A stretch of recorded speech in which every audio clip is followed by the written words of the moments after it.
Ja, maar le sunga le isa tini sini le tlenga ya tu morvao siki a shuol mtanga wenga o leo ya wa fo ia la tatu polkala me masani o oe male tu la fondo ia fi filanga nga fa talvan tu morvao le fo i vai ngole ve fi malo so i fo moruia me le langi ma. Ja, balo le se fo moruia i lau te fase man ia fa pe fo ia le tatu wa le fase lau nefiaf. Ia fa ni tu lai fa file tu i la sasi le tatu tunu. I so la vase ta fa le tunu mana nei kilo pe fa pe fo ona pe ia le tu so la vase fa ta fa taulang. Ia me se fo tatu pa nga masani le ngate lungo le Facebook. Apio fo linga. Ia le YouTube fo ia po ngu fo tatu le tu ona nefiaf i malo se fo moni malo flo. Ja, tatu te tau fai fa ma lo lava o le ua pasi ma le afa le ni masino a perila. Ja, o mai a fo le vai o so mo tu anga fa na ua tu morvao. Ja, tonu o le nasa pisi lau sunga fo i le whenga i mga wenga tutu ma whaiwalo filima. Ia le ngau mantou le whaiama o e whaiwhe au a inga se en mea ngai le ngau whaimaka ko warawala. Amu ia o ko rofu ko ka whawhau a whatai fo i le atua ia malo mala mangui ai leo ko wha. E pe ia le ngakala kui le i hemara neo koe sa ueri. E pe ia le se mea kupuri tu manama. Pe ia o malanga le pare mia. Ampa wale mea voi le pia kinki nga e re ki nga. Whatai fo i le atua tu mos whela inga ni va yasu. Ia, le li kano sia. Kano sia o le sa le li kamaleo isa anko marua mafuta na va yasu. Ngana wo whakasia me sa ako. Ke no ngau ngai kula ngai mua ia sa ako. Oko, kai. Mo kau vidi fo ile le sa idi. Au vidi fo ia tato wale fasalongi. Ole no po fe no mi. Ole aku dunga fa mo bongor kakare no. Si le fia e ri tumono. O kamai e nga singa afa so fa mo el hotel lusika ilo. Por causa aku ala fo re ida. Por causa aku ala for kamara ka wali se. Ja, le ja ma lo le por kala me le ri fo yes. Se isa maka o pusole e ye la to ele o tonu le mele sa tu la i mai au kilani si fo ni tumono va. Ja, isi ulungali i pensione le fa pe. Masalo mia ia le afo le mali liu ia ona o se mamo po ale fai ona se so le maka o le se mai tau ia le mtanga luenga i le mtanga mana tua o le sile me fo le fai si fa te ia fo le o mtanga luenga la vai le alana fa ma o nia wa le o mona fana ina fo le matu fa la lo le mtanga luenga ia le fo ia man o nga fa me fo e ka so fa me fo ia mamo so si i ma upo i se me o le mamo i fide mu wa i fide mu o le mamo a o lo fa i ka o le sile vai nga mana ye o le si fa mana tu le yo tato ai nga ia me se le mantua pe ia o le fine o le ngani i le fatu ai lo mu le lo i lum ko mar ko inga yo pe fo na batu fa tu fo i fa mana tu te le time o le asia kini yo tatu ta mam tina ma tu e me se le pe afene no fo na i lato o se tala fa no le vai ona le fo ina ta o le fo ina sisi fo la nga sa fa manu o li ai fo i le mamo i la valia ia le la o ko ntanga le nga le lo e ko ka bos fa i le mamo ia le na fa na lo ia o le fa no nga fo la ni va so o ta no fo ni va so te le o fa fita uli i to tono le nuova ia so le nka ia se ana te le fa fita uli fa la velen tu mai o i sini o stadia lua fa la ma toti ia o fa la tai tu sa fo yo la sa tu pu nei si le nei tu sanga fo lo mo fai a lo va ia fo fa bowling ai fo le on tanga lo man tu se man ia o le me ku pu o skadia e ia fo lo fa kai ka mali e ono tu pu fo nei man tu le na tu pu o si fo i le lua le tu sanga talu vai le nei le nei tu ia ni si la tu fo le shopping center a Westfield Mall o le toinga vaenga la vale le olo a mata o na emergency o le polinga la vai on tanga linga o ne folinga mai o le tele la to fatino ina le solinga to la fono nei o lo i ai fa le tonu manga senga se lo mafau fau pe o le sile vaenga o le te i le polinga on tanga linga o le ona ele ai se fa mauninga ele ko ikupu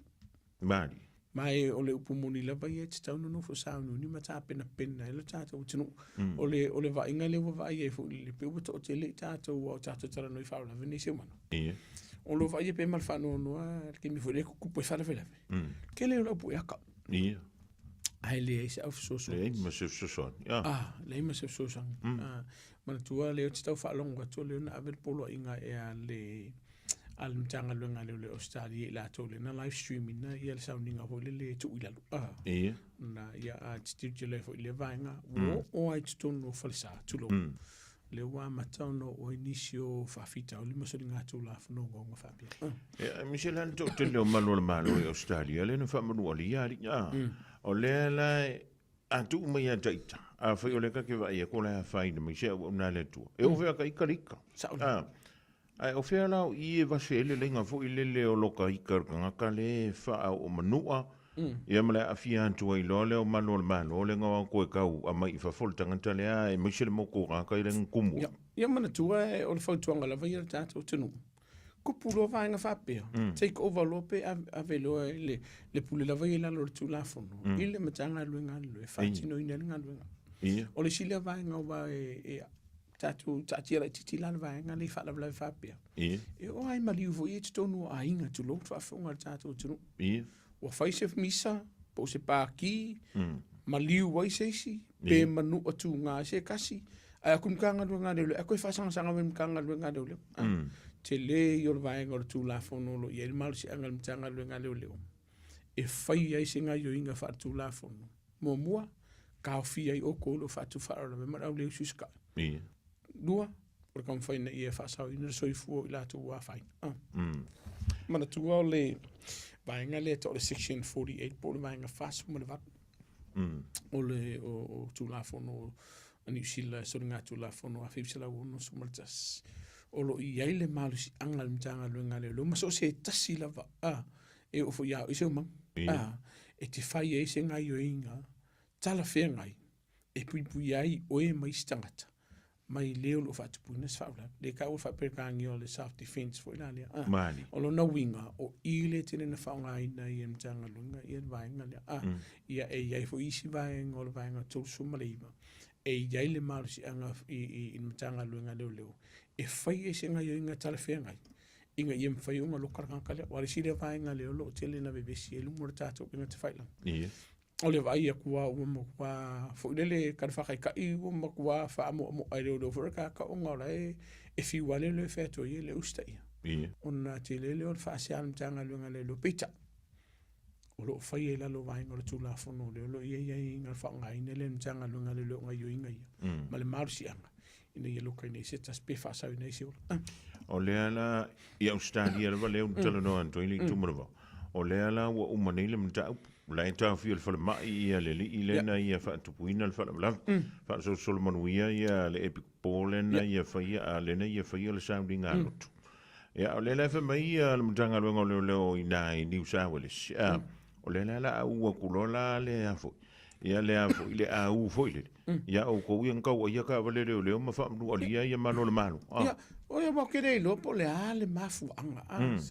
ia ele i o vanga mo mua ele o le matanga luenga le nga fa tu puina fa la verdad mali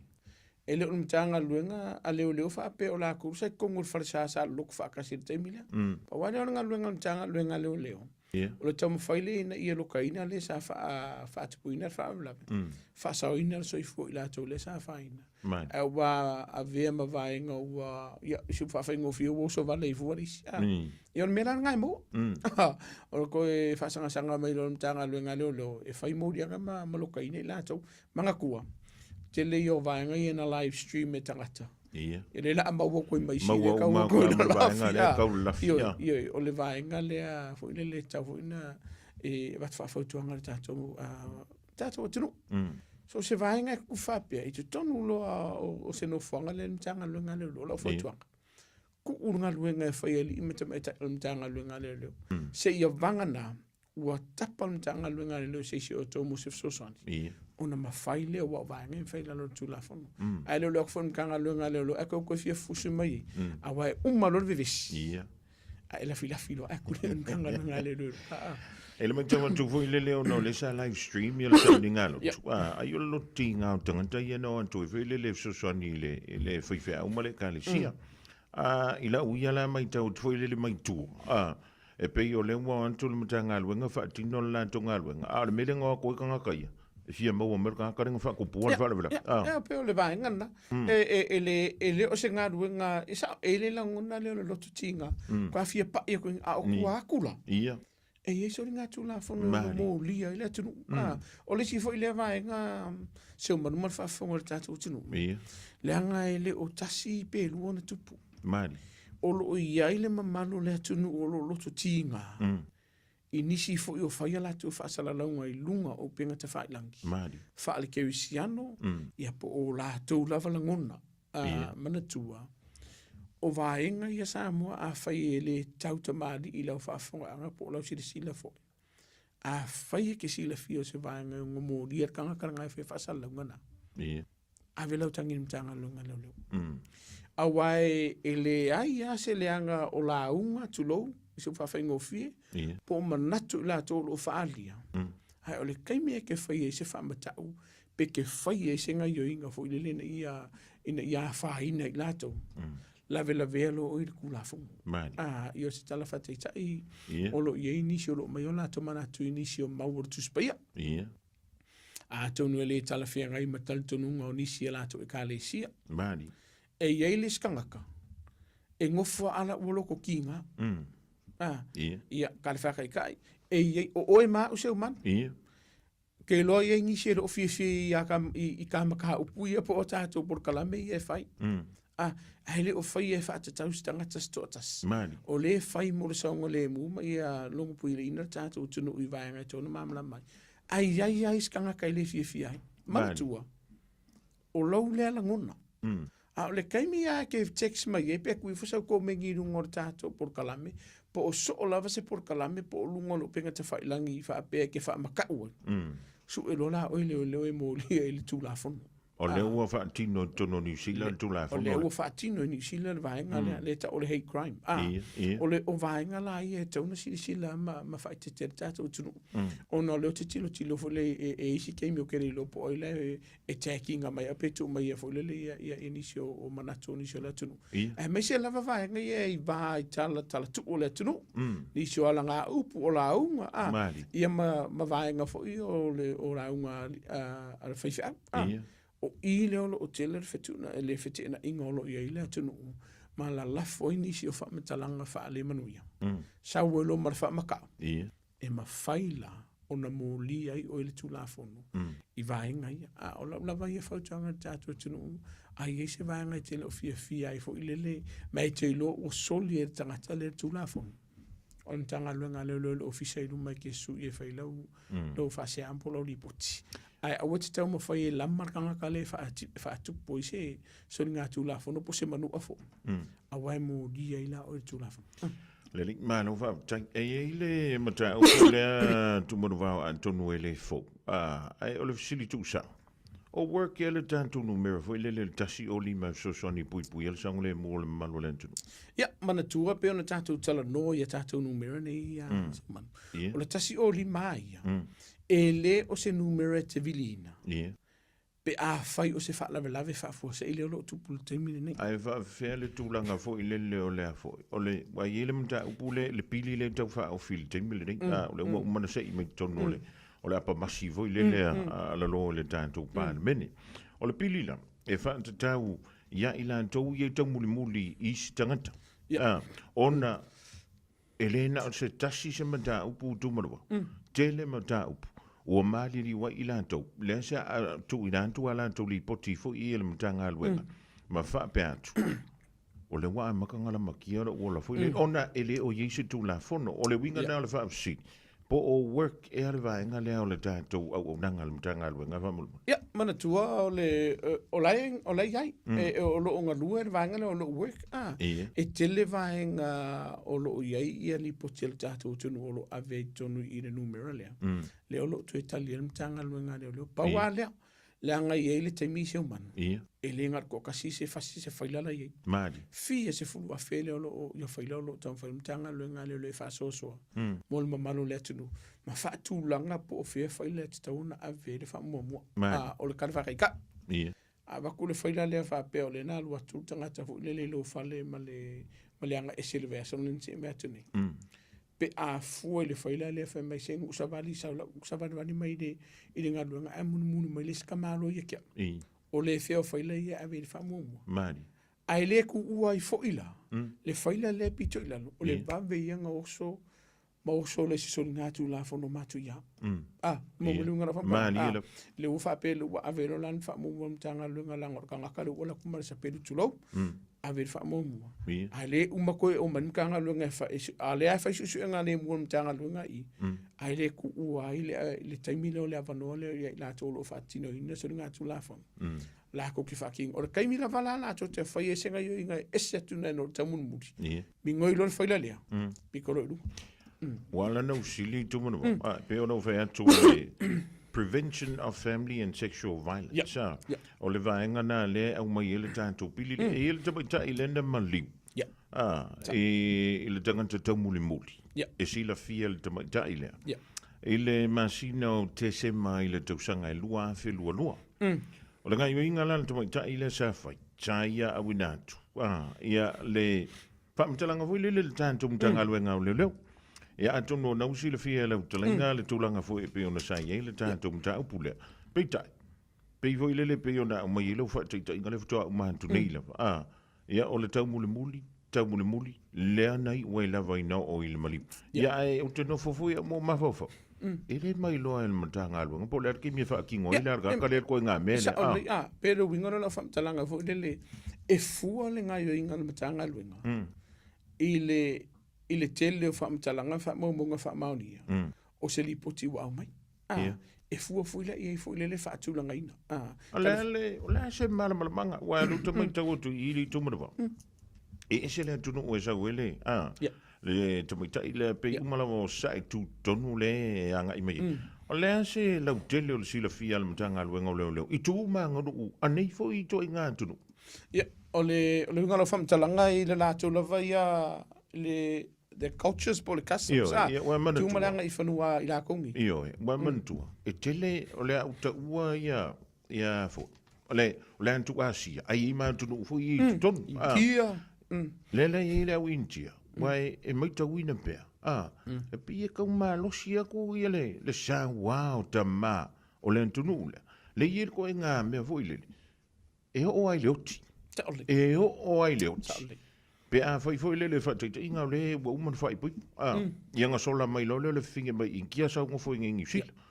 ia o le kai mia ko vai mai le ta ma lo in ni sil su e o kilo ma le finge o le winga la usi o le ua malama mtanga luenga ia tu nga tu manga foi mana tua po le ale malama mtanga luenga tu manga ia le ma foi na facing ai inga pe a fai lo ia se fa mauninga o se tu la fono ufufu ina po se vanga foi le o lo ia foi vanga mtanga luenga le foi lo ia vanga Pasifika o lo ia vanga Asia o lo ia foi le vanga foi le na utatu tanga mauli kai mia sa o fa fita di fa pe kapalon kanga luenga ia la toni o te lele malama anga i tu manga i whanua ia fo i atinu karwaka i kai e ka o Asia ese arku manga inkia ese tu manga kaka Afrika ese o iai tanga te tono mtanga luenga o lavalo lato malama o ilai ave i maka upuia lato te fisoswani ai a whaia o e ise sorku la whanga o wha maunia e whaia ngā luenga mtanga luenga lolo karwaka i kai a fa pe o ye se kasi do ka mun mulis ta mai ta mali e te lele avanoa e ma fai ona fai e se nga lunga mtanga lunga le lo siaki o ai dikanga kale a fai wai loa e ma fai ona o ye mtanga lunga mtala no i fa sangi e ko ya le vai ia nga e ko ka mun muti e pe ona ta o te mi sola e ma fai ona ave ise fasi pepa e ma fai ona ave ise polo inga ai le ma fai ona ta fi e tanga talia ile fati non al solinga tu la fon la so fina ngalo tu mo o se pili le pili le wa le fa mai le su ya fai pule le leiba e te tau na fa soli tu la fonoina ia le tangata tau muli foi le ina ia tau fo ia le fa vitau le alua foi le pe ona e vitala ia ele o yese malu si angal mtanga lu mai le foi se sina te lo antu ma fo fongo le stangat se vanga na o man fa o se pili le pili mo to ona mana tua la nga e lua vai nga si le te mire nei o ele ki sa vadvadi la wala tu lo sa mo mar fa fa anga ki le ma sangi diskangaka mali la ta muli ya te oi ma o ele wa ya la wala wa fi alu ese mai se si o lo ainga se tarfate te se ngali po se ke ma sangi ai wa e fe ai ma ele ko manga oi e yai va ngai la lo le family violence po la lo sa wanga ainga e ma fai ona tu o le ta finga tanga talia o vanga le on fai o so ka kula fo a e sa vali le lungo le wala le temini e wan o le telo muta bu ye va pe ha tu mo e tupu mai me fu io paka i e ta mo e ta a fai la o e si la fi o la e ki sa vat a ke va ekma e se le mer ka le pi wala ka mai a fu le ya oi ya ngai ka wala ko la i le ala e pi e le o aluanga i e lu ko le o la numero William Manola ka nga video tas o le kasi o lima pe ono ta o te mi o i ta to por kala me masani o ngu mena le e ki fa ka le kiu a fai au e loe o e sa moa o i eise vaenga o wha pole ina o i lau saongole mure kai mialia. O ke whaakari kasi o rima. Mari. Ka kaunga e viri de tastastasi. Mana tua, tastastasi peona o wha loina le tātou tunu. Pe a faile o i eise wharola whafo se i lo tupulu te mire nei. Mari. Pe a faile o i eise vaenga. Ua e lo ua la matia ai lau saongole mu. La matia ai mea tau tino. Ma wale soifua. O vaenga i e se ta ua se man a sa vadi o amuru muri aku kulo fu isa mo fa fonga anga se fate tainga a sa vadi o amuru muri se kenge ya oi fu ia tu e masta mai tai pe ako di diura ar ka mai ka ya ke muri muri aku ya e fa si pole mar fe tu ta mai tai le longo sa ngalemu ngai le o la vai amuru muri aku kenge ya tu lo sa mo fa ma o ila fai e fu fuanga what ta woni we just o le vaenga lea pena i taua. O paka i e whai kolinginga. O lisi vaenga o whanau o sa vali lea onga. A la kulka vale kura o ka whai ana nafi lea no whai taua i inisi o vaenga o ngalunga mtanga leo leo. Lea na tau fia i masa ina sa ili ma tau fia i mtanga lunga leo se tasiori i mangili. Sa i e se whana e tolua na i alo tamaita i wa kuola onga. E sa ka vale ala kule ka vale le ile fa ai sunga feo so me la ka vale son le ise pikanga le ise soka pikanga le na sa vale ale o teni tini o le me fa ftai ai e la ku sa vale kingi kia a fitai ma sa borta vale le tina o se tasi ta maita ka ulo i kingi kia fa vide le o le ta u fo ile matua a fa u iso walo fo ile lo wa o la pu pasima ma sa vale ba is telefoni ave man fana ku sa pela ise sim kala o ile kas bili le timida o le si foi tuanga se man o lau vala au le tastas ma fa matalanga e te ave matanga luenga e fua i ele vave mai o matanga luenga ma le vave mai o matanga luenga mari wa ile ska ka foi le fa mon mole ka le ka mun mai e tia e kele yo ngai fisili fu le ka ko pe ko mtanga lunga fa mauti no e o le fisili o ye se vanga e pole mo lo sa ngale mu e ka dia ko le ai e nem fengo men ka lunga no le va mai pa wala ka okay le la tom fa ya mo se unite o avano on tu dia tu le vanga every ka lunga le fa pe mai o se vanga o ma ko yo pole o fefi o winga ia ke whamakala pe ne tau. Whamakala winga o kangaka lea. Le wawea o wale sirea mena ie. O le wawea no o mtanga lunga le lo tangata le na po ina na. O le fautuanga la tatu utunu. O weke po pole, o le kasi o di malawa ia seo man. O se whaala ve lave, o se vaenga te fia lipo tia le mtanga lunga leo leo. E te sila fia, mo mua, ele o se whaala la whafose. Mali. Lua, ele o se fa la o fa poleinga ke lei o i lo saunga le mu sa i se la o le ta ur sua fa sa i tina na vala mai nei tau i cha o fai asi popole yanga kwa o i winga la o fa ali e tua o o popole pole ana vaenga e te tau fa tino ina o la ua foto nga tatu tunu e kene ngo le fai e or kasi orima ai o ke fai ai alu sa o ai lu molo fisol mtanga luenga leo leo ave ye la ua fo la uli box ale ai wa ka ngai video just sim tanga lunga dori fai e ye se tas violenta tala no fu le o lewa avatua ni fe au fo i tustusia. Ale o le telefoni fe avea o lungo le messenger. E fa fe antu fo i lele oe fa o le o tia te oe. O le veo numero i tauna vili te mile a tumula. Ua fau wanga a mawolo ua manoa te alo e tono lo fisalu ke minga e felipo ti ale. O le tastasi ua tauna e vilina. Pe ianga ufa ia. E ke text mai lo ia ke au maa mai ni pufa mata uia tia. Ia, ai se vanga ngā wu maa sangiri re ka ua mafukanga mo lo ngia umea ula tulo sam. Mali. Ai o i loa o ke le maa sangiri numero lea. Pe o ke loa fo i o se sere o le fifi ia tia. Waka kauango kango i biri tastasi le taimina.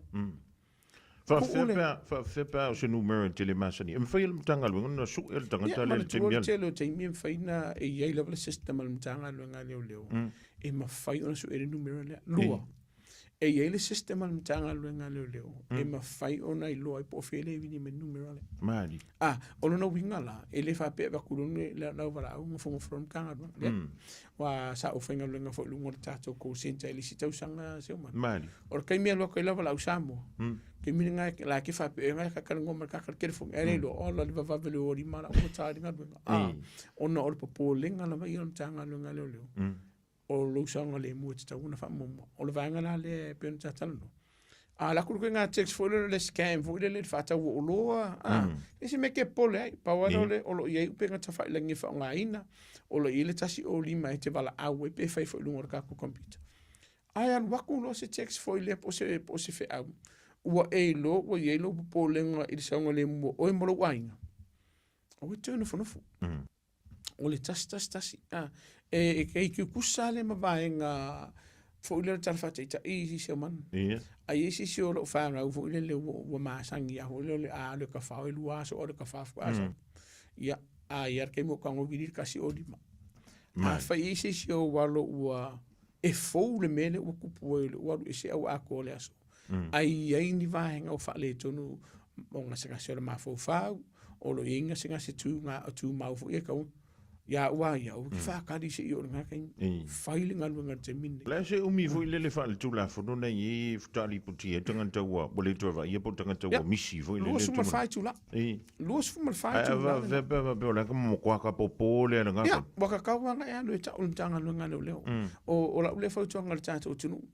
Aua e ke kuli lua sumar whai tū la. Wai ke le rona mena a kupu kongo ngā kai. Sa alo leia. Ia, ula vai ia o ta tauna e alo i tono ulimtanga luenga leo leo whamon mone. Ele ikupu mo mele e initial tanga luenga o initial ato tu useman e wa kweli poki e kulak fara o mako wilo o foi so yo na mi ore ida ele a vela le na mali ma vaenga ele fai ele nga luenga tanga luenga pe fa mai o fa se fulunga sola isa ako marka ko fale so se kai mia la ko se umano li potin tanga luenga leo kai mi fora fai li poki masa idia ono na winga e silia lo kango li poki mtanga luenga leo nga ko ule mkanga luenga muli yang ele fai la ko luenga te le yor vai ngor tu la fone a melo fasia mali ai pa wano vai nga peno ta ufa initial tato tu vala mal tato tu no paro la fsidi o le ase fesidia le o le asa utali pe afsidi ngia o le o fa so lo walo akere ai a tupu ma se fa la velapi o le ase kadi o la e kadi mali ya o la vaia o le kemia te sila fie o i se vaenga o le tu sama vaenga masani o lo vaenga o te tauna lo ngom tanga lo ngalo lo o le vaenga le tato tala no ai la ko ka muli aku yake oi ai me se la vaia tinam tamaita mali me se fo i halo ma fana ulaiti mai se foi kai merku o le au ma tai mi o le fiafi fo le o afto amanga banga lo o te vai fo le male lo fa inisio te mama o yo tinama te maita ile ke ors fu lo va viao o la fio de fa manga mali o la ula fa utuanga a fai te si la fio o ye se fa le ko e yer kanga kale ko mu ya te oi o la ua fa utuanga mo mua a fai o esa vali o kaunga vider kas a fai o e lau tavale o ke alu sa o lo fali alu sa o ofisa lo a o e alu lo ofisa lo waka kaunga e vidiel ke fongi ma e sa i se vanga na tupu le lua le tolu vesa talu ai e na lo kai na i se tasivo i waka mun muli aku ka vale ia ngā la kua reo ka lea mafolo kua tangata le na vidi atu o leo leo. O ke iskama le le awhia kongo ka paka leo leo, le whaakani me leo leo. E tā ua le vaenga lea. O ka koko whaakari se kupu se whaalawilapi. O le sifo ila lea vaenga e watu whawhautuanga le tātou tunu mātua. A mawhaina mamuli le whanau lao. Ka kofa māku māsangi ma sunga ia tawai. A mawhaina mamuli le whanau a onga ngaruenga por kalame o lo whai a onga por kalame a lau talavou. Mamuli le whanau. Mani. A wā ore ke le i ora whawhita au li tupu. I le vai tu ua i lola o malo mauta. Ma le teimi le tau nuu le no whanga sa tau nuu. Po o le fo i mai fo i na wau mas por kalame. O lo na winga e tā ua le vaenga lea. O le upumoni seu manu. E le whaapeanga o kamai ka imati nā mwhanau tēne o lo tupu ai. Mani. O lo kupu fo i ngisi oli. O isi wake i a le whaamo mo e risi lau wala. O no lo iai ku lo sa mo upula whao ngā ina. O lo iei lau mono vali. Mani. O lo na winga la. O se vaenga le leipe a whai au fi meratu la fono leo. O wālo te mire nei. O le ao lo whaatino ngā lunga alimtanga lunga le loi vaenga ia. Ar tu la fono te loe te le se sosani o la sosani e alimtanga lunga le loi. Malo le taulongolongoa tumor vau le fo il vaenga o le tātou por kalame. Ia, o le ua tātou iei le whai ngol diva, yes. Tono toi au mai a le vaenga lena e tā ua le tama siurungali i lea na mali liu na umo so fo ia e le mamo e po ale. Ia, tono le toi wha mana tupu i nai langa i antu le whai ngol diva, ia so te loe te le nisi mtau. Ia, o nei te fia wha mana tu mai fo i lele le tātou o turu. I wa i longa toi tumu tātou ho tau le nawa, ia so mara. Anga poe fe oro lar kumuso. Wa le no mana va nei fitu tai au. Ia le foi la te fe se malo longa i koe ama ke foi le ngai le iva. Mo la ko ro fia siasi mai ka ko fe lo ngai. O le fa mana tu masani ia se man. O le upu moni ia samo. E le o fa solo solo na songa le mu ia no fa o tato no foi. Madi. No lo tele ni so fa fita o lo tupu ele ngata ila to lo fa ye ni so so ngata la fono o no la to winga ma masani wa masani no na to fatino ina. Ani so la to lo ngasa ngasa lo ma fo fa. Le ba ya so la vale nei. Filo lo ani so la to fo i o lo mo vanga fo lo ke ari si ai ngali off ko ngol sitting room. Ai le masangi ai. Oi so. Ia ngasa lo ma fo fa ni so la to. Ni se la to fa ya si over fa swa va se ser fa de ngat boy ono na winga la va ngai fa mana tu ta tu lokka ta tu fali e se ta wor va ngai ya o si va ngai ta wo so man fa yo le amalanga e se la inga ai tu lu fa na mana tu la fa no masani o se fa ka usanga ngai lunga mari wor ku ka me ki fu lu fu ko usanga na la to yo la to la mo o no winga e te tau na fa mautino le le sang le mo la to me se foi te mautino ma tu o lo va ia pea se o manu te mine nei tau sanga le to telo la to lo mari diu ai mun muri mo wangi po wa ko lo va so por lo va so ta lo fa nei la to ainga o se va nga fa no le ma to tiro tilo e foi le fa fa to nga ta to tinu mari asia si o ta to ainga e mi se na la to o ye le matu o la to soifu o le le ma fai ona vai la to la to e nim fentono te tas o le si no ko mo sko inga se man e le ofialu se falo tanga matu o fia e no na por un mot al fau tu wanga le fana o nisi fo ai mai ka le si fo ya o yes o yes la to o lo vai ya ni se la to e mali lu po a ko le vai so lu vai so fo si o ina ta o mai e lo to tele ni se lo asi la to o le fati ta inga pe ne ta o le menen tu por son mali le nga la kula ka mo fi fa kania le ala ku sia kia ku ya o mali duia nei tama isi tama sina matua o vai nga la ye ton sisi le ta to tunu le si vai nga lo matan fatu tu por ye temi nei se manu o le mali li wa lo mfana bla iti fo ya o le usal malu mali o le si le ava no fo le e faali le no formato na la to fa na fu le ka fa ma fa la to te mo e fatas ai a vele ma vai nga la matia il sango le mo so fu ai ma sia pe a fa ile o e tang fi la ma lo si male fa la fa saina ai como mo fa ka si ma ka a lo no winga o le fa to nga le tato tu no fa mo le e te ta una si le to ai vai me vuole le link tu ma o vo se me la ko me o ma kwale le ia la fala e le ngir ko nga ka mingi a ka nga le luo le va o le foto ale fait li sau moi mana markai au isa vai pese falawa se fas falawa mango fo dungo lau ka mafa de ai le o ke vo si pa ka mafa fa pe ngane eling ngai o e si dia ku manga ya o le o ngo le me le fala yo le eling i po le fala yo le piso po ala o va se me ya mana tu ala te lo taimis o la o dungo nga mo sa e moi fa mai nga o singa moi ingia ya o le skanga ka e le se fala fa pe nga se man ka nga ngofa dungo lau ko ka ngo ko ka ngut ala wa o la wa punga nga o le dungo yo lai mo moe le ai ka fiola ya ele ngata fo i la to lo ona na o i la to fo o lava le malolo mali ale o fa le o fa ile me ka usami o le fa tuanga lava ia le tato o tunu a fai ke fo i mai leva eva po o il parka shopo o i fia wa fi shule lava e se fa le fish and chips ngale po se McDonald's ngale fa ta wai o le ska ko kupe yo mo sa irisi aso wa ingo le vai sa e mo e ser to tele la to o fai asi ke lo ka ko fa le mu e te mi nei ele ngata ye la to lo fa tu puina le so ngata la fo no susungu fa le a o la to fo i wale fa le ko ia ka ko toasters fo i wale singa vai la o ku wale toaster i kongo le toaster nga mua ia fa solo ako manga kua e te lele avano ia fa ina lo se fu malo lo inga le asu pe o la ke moya le ke manga winga le e la ki pe ko ia ono na winga la fai e te sila fiolo e fa so va e tang fiale e fa la fa saina o ele la vafo a wale se mea au ka wa ye pu fu de la ko fishinga mu au ke kukange ke ua mu wa fale wa mana tu vai te mini to sanga te le yona fa fita uli a fier ta to tunu mai un mo ri ai fo yo oni se la to lo fa ngaina ka ko hitas fo ye po ia mana tu o ye ni si fo de le wo lo la hita pa hita ke si fo le wo le bela fa te le vai o le si vai ngana ia wa lu pumongia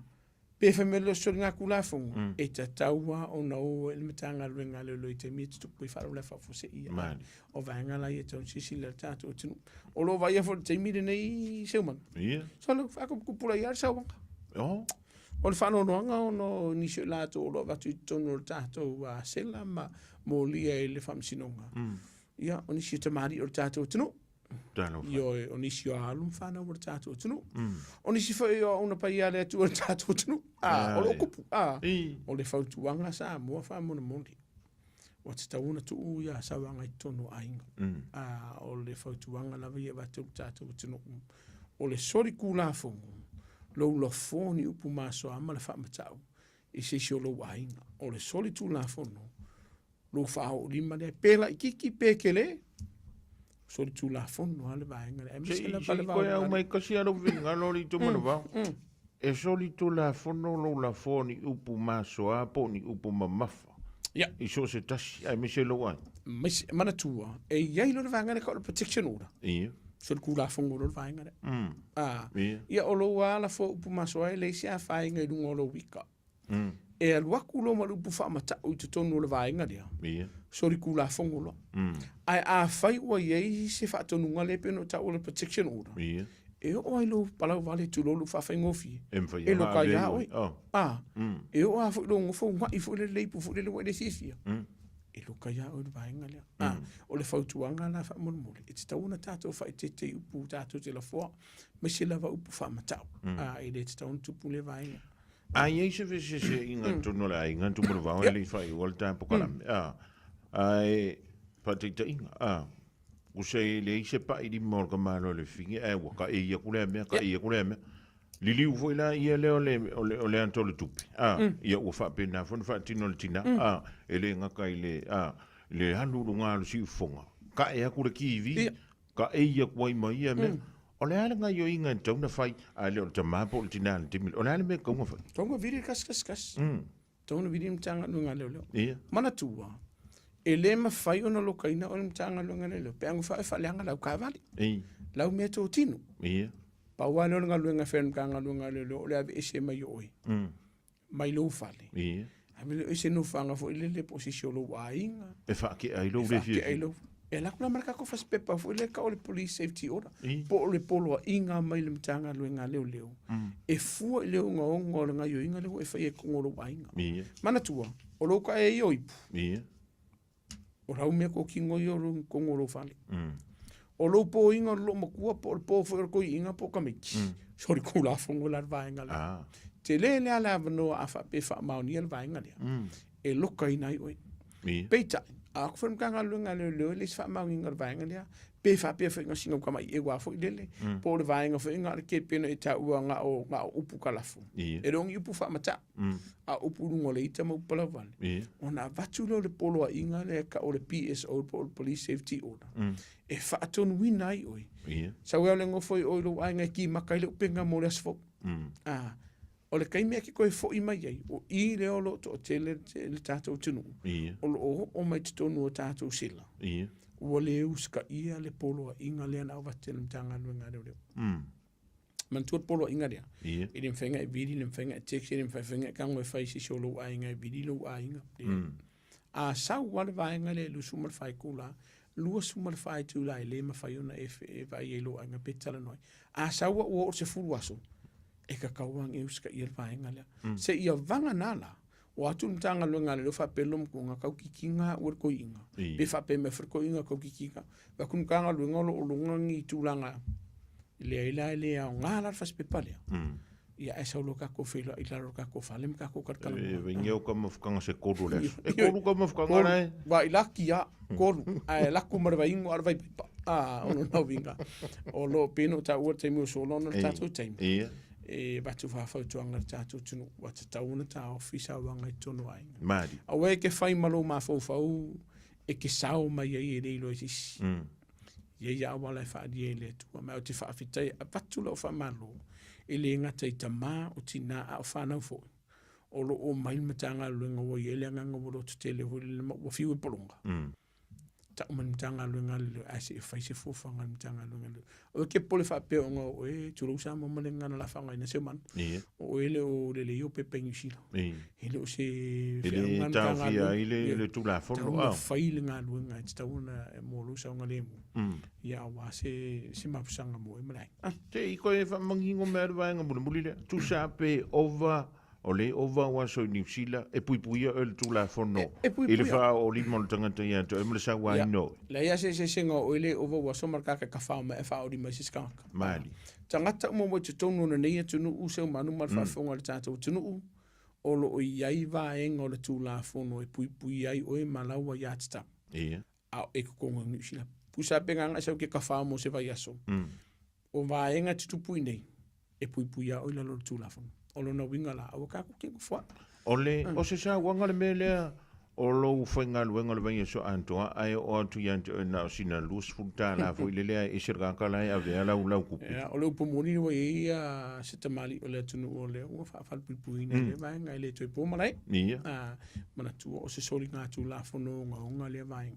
o longo winga a foi o le fa fonga me se tasi o le mo o tu langa le tu mo o le me tuna fa o lo se tasi le na me le li potim tanga lunga le lo fe su se ngam tanga lunga te minne fa kai le i le fo i tanga ya u so fo i mato fa fino le o le lo toteli o te fa fe tai fo ya ilato o lo fe so ani ya ilato e o me fa di pokinge mali o lo na winga a fa yo lo kupu ya ki oe sa ili se so sani ntanga luenga leo a faiolo e fatino ina ku ele se me fta wile vainga ku sa pe fai mai o enga au mai ni usila po ona li o mai o le afu le ngaka o langa na fai talia ai me siala pe fai o van tu full van tu sang pesful wongo pesful valu ele ai se me ese o le fai tuanga la vala ia kana ngone le ia o lo kongi le fasela mai sa se la uli mas fulu ali ipo sa lo se la ole o e ko kongi e fo ila wi ngo fo ngi ka ko mea ai ma me fa pena ai ole o lo kongi fasela ia ai merkusi na fo fulma o va ko mas fulma o ya je kai waka na ia so sa dia na tua o le vaenga le o le pomoni sa mo o le solitu la fono le vaenga mai o lo to tele ni so fa no nga fo ile se ma ia o lo to tele ni so le tatu tunu o lo mo lia ono o le le o na whaatino o le lātou ngā luenga le vai e wha le nei o lātou tau ainga. e koe ngā winga nā le wha peo lo whia, o le wha tuanga la ia i la tōlo a fia. Sa ili se fisosani ni mtanga luenga leo leo, mo i la tōlo wha tino ina o la wha tuanga. Toi liu tō whaua tau una tu ule vaenga, ase muna. Mano whaaptai, ia, a vele de ia vano mole tuilanga, whaaptai ia tu mura vau, ia, mole wha soa fo, a tonu wa manino ile man tola vai inisi o le malo le tātou turu. O lo whaapela o le mafuta mai le vaenga o le fiafi, e le ia le pese o le maufu ile le mtanga luenga o le soifu malolo, e si ili a le pui pui, nei le o le tau whaate i o e, o lono winga a mo o mia se so swani, o lono winga tauna wala o mai le mtanga luenga le tas, ya, manui e te lela singa o te toi, mga luenga fo i le anga tuia i le whai, ngole nei vai aso, le ala ufai a wene a wala whala bila vea kui o laike pis. O la ukambanga le ungo fa mau i o mako hota. Whaaftei sa mua nei tula le fief, whaaftei seo manu mun mātou wanoa. Whaaftei sa mua mo le tali eina fo i o le tātou mtanga luenga ma tātou por kalamere ne fiaf i o tō lau moto mota. Tas i pe awha i se whaala whaafo se i o lo tupulu teimere nei. La matia ele soifua o sango le mua me tō tino malo wainga. Tas i oli mpe awha ini vaenga te fia lipo tia mtanga luenga leo. Ai leo se whanau la whafose. Ma le olua tasi o valu whaiva. E mawile fsosani whamamala mai ni se vaenga o le tātou tū la whono. Ma laua i ati tau ne tunu. Nei tu la fiafi. Whamuni le tua tātou tunu. Mo tātou tunu se weekend manuia. Ma se weekend fia mai le lofo le tua. Ape fo ia lau tu whase manu. Ia ma le tosi ma le ainga. Ia tātou taupulu le lofo le tua le bai asa fau. Tātou tu e whelo iai. Ia le ne fiafi. Se fumi manu. Se fuia o le talange ia tu morvao siki a shu le sunga le li santini sinia o le mtanga luenga o leo e pingo na e fa fonga ma e mai mo ma ia i le nei fo i fiafi o le so for Riley